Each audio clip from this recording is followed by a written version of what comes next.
এদিকে মিথিলাকে বিছানায় রেখে বাইরে গিয়ে সব দরজা বন্ধ করে দিয়ে আসলো, যেন কেউ বুঝতে না পারে। রাহুল টাকা বের করে মিথিলার হাতে দিল।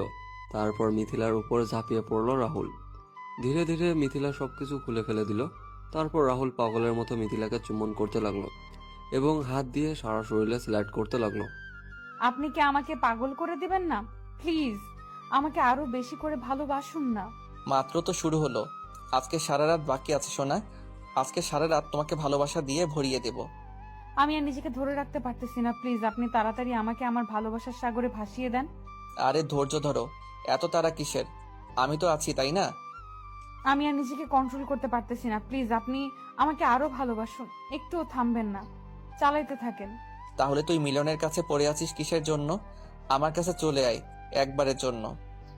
আমি আপনার কাছে চলে গেলে মিলন মরে যাবে, আমি পারবো না এটা করতে। তার জন্য যদি মিলনকে ওপারে পাঠাতে হয় আমি পাঠিয়ে দিব। তুমি শুধু আমার হবে বলো। সেটা পরে ভেবে দেখবো, এখন আপনি আমাকে ভালোবাসা দিয়ে ভরিয়ে দেন, আমি আর নিজেকে কন্ট্রোল করতে পারতেছি না। মিলন ব্যবসার কাজে ব্যস্ত, আর সে খুব খুশি যে তার ইচ্ছাগুলো পূরণ হচ্ছে দিনের পর দিন।